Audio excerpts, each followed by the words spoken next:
welcome back to my channel, Silver Lines Beauty Playbook. It is 2025 and yes, you are seeing me on your YouTube screen. I cannot believe that it's been so long since I've been on YouTube, and I cannot believe that I'm even here today talking to you guys, but I am, and we thank God for that. Okay. Today's video is going to be about where I have been, a hair update, why have I been MIA from YouTube, what's happening, am I still on the hair journey? You're gonna find all those answers in this video today. I am really sorry to those people who truly are like my people and have waited for me this whole time. I feel like people who love you, you don't really have to even explain yourself. But for those that want an explanation, today's video is just going to be about that. I've been gone for a while. I want to say maybe a year and a half. Once babies come around, your priorities shift a little bit, and YouTube just wasn't on the top of my priority list. I feel like my life in the last, 5-6 years, I've had like really big events or big traumas that have happened, and you don't have enough time to kind of recover from one, and you're just kind of rolling into the next one. It does affect how you perform in life, period. 2018 is where I feel like it started in terms of my back-to-backness of things. 2018, I got out of a really big relationship. We were together for 5 years, and that relationship, getting out of it was a lot. I needed to get out of it, but it's still 5 years of your life invested in someone and nothing to show for it. I never really got a chance to kind of, recoup from that. And then in 2019, I bought a new house, which was a good thing, right? But that also comes with its, challenges. I went from a 1-bedroom apartment to a 3-bedroom house. I remember days where I would look around my house and think, wow, I have like literally zero furniture in this house, but here we are.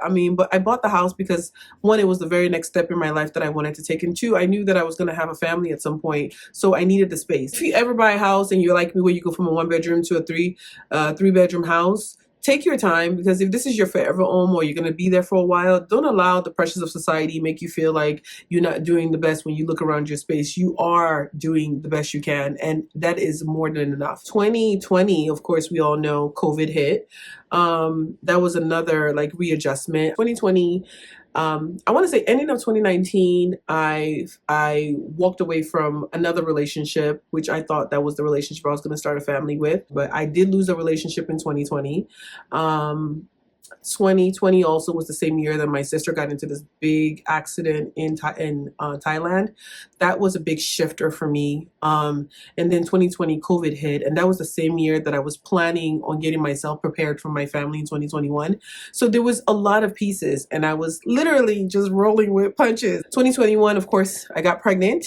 Pregnancy is no joke, okay? I know women make it look like it's all of that and a bag of chips on YouTube and on Instagram and on TikTok, but it's not. It's a lot, so going through that, going through the challenges of whatever pregnancy has to offer, that was all 2021. 2022 was really challenging because there was a lot of emotional challenges that I experienced in 2022. Wanting to be this doting, full mom, loving, and then constantly fighting with my old job about where I need to be or where they think I need to be. I spent that whole year at home with my son. Thank you, God, because I know not a lot of people get that. I did save up to be home because I knew that my job was probably going to make it very difficult for me to be at home and be a mom and just be in my moment. I don't even know what the big deal was, honey. They canceled everything possible that it can cancel about me in 2022.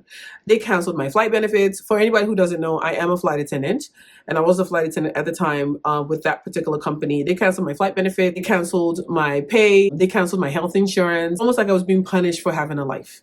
I'd given that company 17 years of my life, and I decided to have some little piece of me that's not work related, and y'all gonna make me pay for it. And it felt like that. So there was some struggles there. 2023, and I think that was the year that I posted my last video. 2023, of course, came with its own challenges. Let me go ahead and sip on that because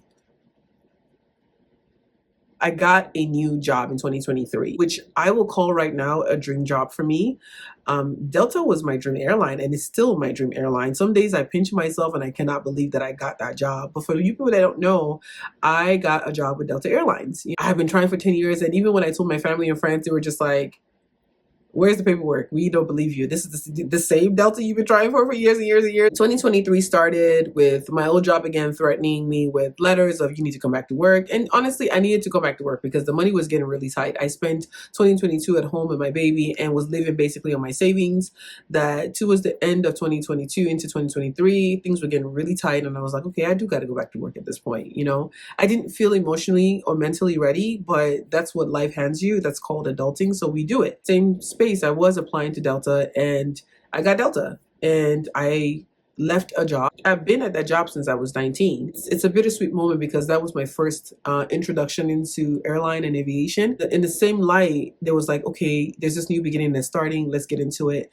What some people don't know, even though it is my dream job, I did have to take a pay cut. It's one of those movements in life that you make where you have to go backwards in order to move forward. The perks in the long run were going to be amazing, but in the meantime I had to get through, you know, this uncomfortable moment. The pay cut plus my son being a new bill. I hate to say that he's a new bill, but he is. You know, childcare is expensive. It got really, really hard. Delta training was very hard. That was 6 weeks, 6 days a week, just constant training. And then people were saying, oh, you were a flight attendant before, you got this. No, it's different. When you have been trained to do this with this airline, and then this new airline says, no, this is not how we do it. You got to do it like this.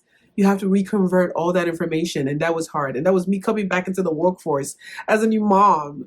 So that was a lot. 2023 was probably one of my stressful years. And I just kept going because I didn't have any options. I know that if I stopped, it would be detrimental to my family. I just kept going. In that same year, I got into a car accident, which thank God didn't total my car, but put me in a financial bind. My car was also broken into that same year by some youth of the world that thought that, you know, they could hotwire my vehicle at the airport.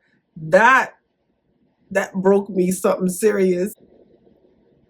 I had to find a nanny to watch my kid, and that took a toll on, you know, my body, because I don't think my son was getting the very best there, but I didn't have a choice. Every morning during training, I would drop him off and he would just cry, and I would cry my way to class every single morning and then pick him up. It's some days I got out of class 9 p.m.